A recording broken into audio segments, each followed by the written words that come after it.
नमस्कार दोस्तों, मैं हूं आपके साथ में कैलाश नाजोगी। आप देख रहे हैं सफलतम आईएएस पीसीएस क्लासेस।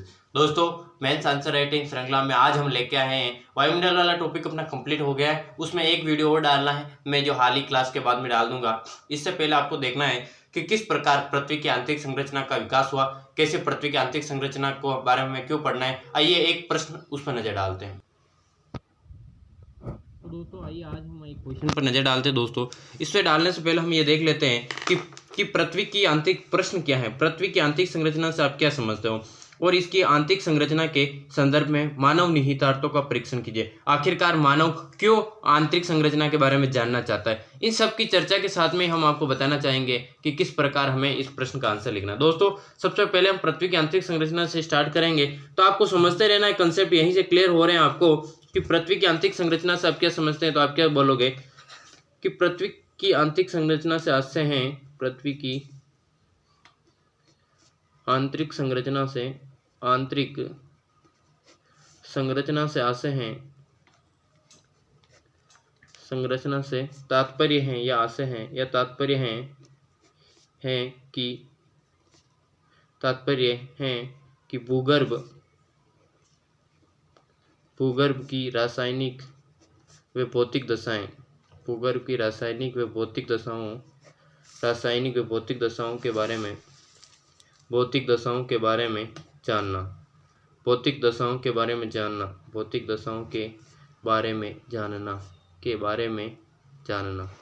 ठीक है दोस्तों, ये अपना हो गया इंट्रो कि आखिरकार तात्पर्य है कि भूगर्भ की रासायनिक व भौतिक दशाओं के बारे में जानना। यहाँ हम एक थोड़ा छोटा सा एक डायग्राम मतलब करेंगे जनरेट। उस डायग्राम को यहाँ जनरेट करना आवश्यक तो नहीं, लेकिन अगर करेंगे तो कहीं ना कहीं अधिक अपना पड़ेगा इम्पैक्ट, वो देख लो। तो जैसे कि ये है अपना ये वाला, तो इसको हम कहेंगे, जैसे ये अपना हो गया, ये अपना हो गया, तो यहाँ से यहाँ ये 3 परतें बांट लेते हैं। 0 किलोमीटर से 33 किलोमीटर तक या 30 किलोमीटर तक मान लेते हैं, और इसको 30 से ये है 2900 किलोमीटर तक, और 2900 किलोमीटर से ये है अपने 6371 किलोमीटर।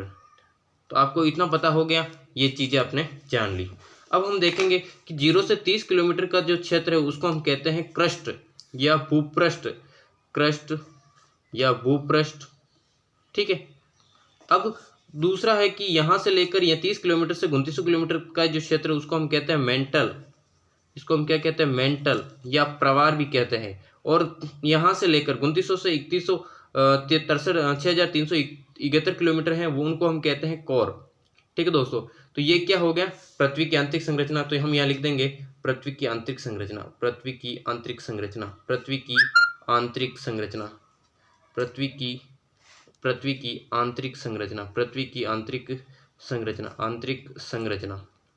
ठीक है दोस्तों, यहाँ तक आपने लिख लिया। ठीक, ये चित्र हो गया। अब हम मेन बॉडी पर आ जाते हैं कि पृथ्वी की संरचना के संदर्भ में मानव के निहितार्थ क्या है।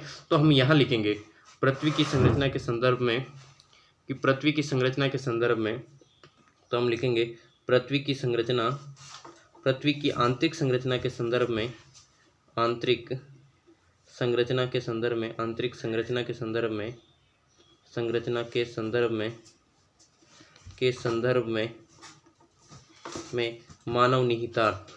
आखिरकार मानव क्यों जानना चाहता है, क्या उद्देश्य है मानव निहितार्थ। निहितार्थ का अर्थ हम जैसे हम नहीं कहते हैं कि हम कोई काम कर रहे हैं तो उसके पीछे हमारा उद्देश्य होता है, उसके पीछे हमारा प्रॉफिट होता है, उसके पीछे अपना स्वार्थ होता है। तो किन स्वार्थों के कारण मानव आखिरकार ये कार्य कर रहा है। तो दोस्तों, हमें जैसा कि पता है, हम पहले लिखेंगे कि मानव कहाँ निवास करता है। मानव भूपृष्ठ पर निवास करते हुए, भूपृष्ठ पर निवास, हैबिटाट उसका निवास है, वो निवास करते हुए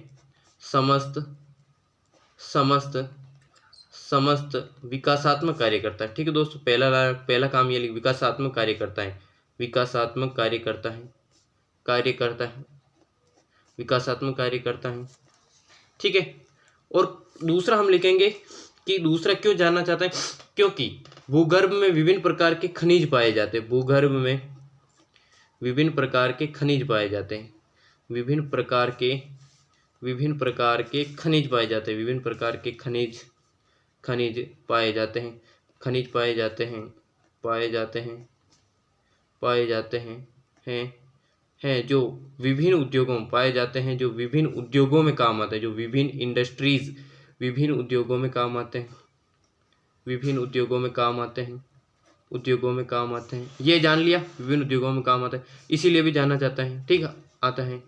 फिर दूसरा है कि वो जानना चाहते हैं कि आखिरकार भूगर्भ में हलचल, भूगर्भ में जैसे भूगर्भिक हलचलें, भूगर्भिक हलचलों के बारे में जानना। भूगर्भिक हलचलें जैसे भूगर्भिक हलचलों में आप क्या कहेंगे, जैसे इसको एक टॉपिक, एक फर्स्ट दे दो, इसको 2 दे दो, इसको 3 दे दो, बहुत सारे हैं, लेकिन हम भूगर्भिक हलचलों के बारे में, भूगर्भिक हलचलों के बारे में जानना के बारे में भूगर्भिक हलचलों के बारे में, जैसे भूकंप, ज्वालामुखी आदि के बारे में जानना, क्योंकि ये इसे बड़ी मात्रा में, इनके देखो सकारात्मक प्रभाव तो कम है लेकिन नकारात्मक प्रभाव अधिक होते हैं, तो इनके बारे में भी इनको जानना होता है। ठीक दोस्तों, ये सारी होगी भूगर्भिक हलचलों के बारे में जानना। दूसरा है कि मतलब ये एक चीज और जानना चाहते हैं कि मतलब इस पृथ्वी के भूगर्भ के इतिहास को जानकर वे अन्य ग्रहों के इतिहास को भी जानना चाहते हैं। भूगर्भ के इतिहास को जानकर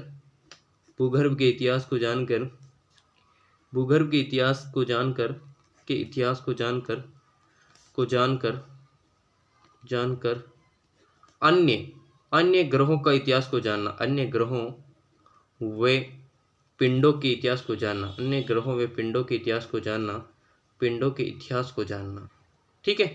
क्योंकि मानव को इतिहास को जानना, क्योंकि मानव ने पृथ्वी पर इतना मतलब अतिदोहन कर दिया कि कहीं ना कहीं उसे दूसरे ग्रहों पर जाना ही होगा, तो ये जानकारी हमें इसलिए चाहिए। दूसरा हम जानते हैं जैसे कि पृथ्वी पर अनेक भू आकृतियां हैं, तो वो जानना चाहता है कि आखिरकार पृथ्वी पर अंतर्जात व बहिर्जात बल काम करते हैं, लेकिन आप देखते हो कि एक पर्वत बनता है और कुछ समय के बाद वो पर्वत धीरे धीरे लाखों करोड़ों वर्ष में उसका अपक्षण होने लगता है और वो खत्म हो जाता है। आखिरकार क्या कारण है, तो वो क्या जानना चाहता है कि मतलब कि पृथ्वी पर भू आकृतिक प्रक्रियाओं को समझना, भू आकृतियों के निर्माण व विनाश की प्रक्रिया को समझना, निर्माण व विनाश प्रक्रिया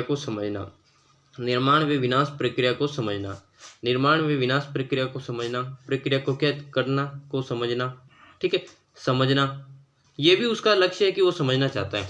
फिर आखिरकार वो ये भी चाहता है कि किस प्रकार पृथ्वी की उत्पत्ति हुई, तो हम यहाँ से लिख सकते हैं जैसे कि, और क्या जानना चाहता है, जीवों के इतिहास को भी जानना चाहता है। क्या जानना चाहता है, जीवों के इतिहास को भी जानना चाहता है, तो जीवों के इतिहास का अध्ययन करना चाहता है। जीवों के इतिहास का अध्ययन, देखो आप कहो कि जीवों के इतिहास का अध्ययन कैसे, जीवों के इतिहास का अध्ययन करना चाहता है, कैसे का अध्ययन, क्योंकि अध्ययन, तो हम कहेंगे कैसे, जीवों का अध्ययन कैसे, जीवाश्मों के माध्यम से। भूगर्भ में क्या पाए जाते, जीवाश्मों के अध्ययन से, जीवों के इतिहास के अध्ययन से, जो भूगर्भ में पाए जाते हैं, ठीक है, भूगर्भ में पाए जाते हैं, ठीक, ये लिख लिया। अगर हम एक और लिख लें, एक पॉइंट, कि मानव अपने समस्त विकासात्मक कार्य, जैसे कि विकासात्मक कार्य करता है, उन विकासात्मक कार्यों में जैसे कि सड़क परिवहन,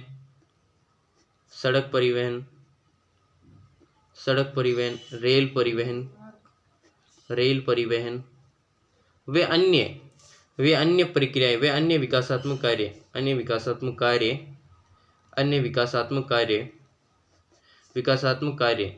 जिन्हें प्राकृतिक आपदाओं से सुरक्षित रखने के लिए, जिन्हें प्राकृतिक आपदाओं से सुरक्षा के लिए, प्राकृतिक आपदाओं जैसे भूकंप, ज्वालामुखी आपदाओं से सुरक्षित रखने के लिए, मतलब उनको अध्ययन कर लेंगे, भाई यहाँ आने की संभावना है तो वहाँ विकास कार्य उसी अनुरूप किया जाए सुरक्षित करने के लिए, ठीक है, करने के लिए। लगभग हमारे 150 शब्द पूरे होने आए हैं। अब 20 या 30 शब्दों में हम क्या कर लेते हैं कि इसका निष्कर्ष लिख सकते हैं। तो हम यहाँ लिखेंगे कि कुल मिलाकर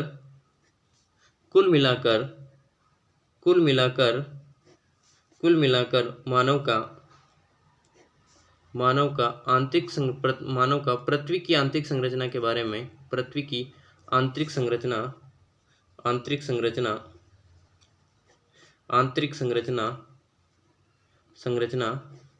के बारे में जानकारी प्राप्त कर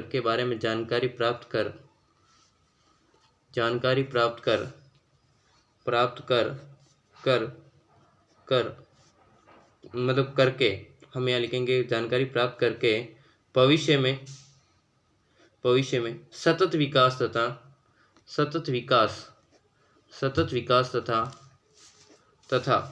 तथा उसके लक्ष्य को प्राप्त करने के क्षेत्र में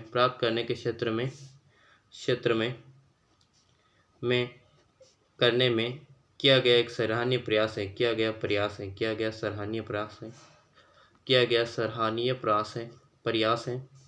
ठीक है, प्रयास है। ये अपने लगभग 150 शब्द पूरे होंगे। देखो, हमने निष्कर्ष लिया, कुल मिलाकर मानव का पृथ्वी की आंतरिक संरचना के बारे में जानकारी प्राप्त करके भविष्य में सतत विकास तथा उसके लक्ष्य को प्राप्त करने के क्षेत्र में किया गया एक सराहनीय प्रयास हो सकता है। ठीक है दोस्तों, आज के लिए अब इतना ही। हम कल मिलेंगे वापस नए वीडियो के साथ में।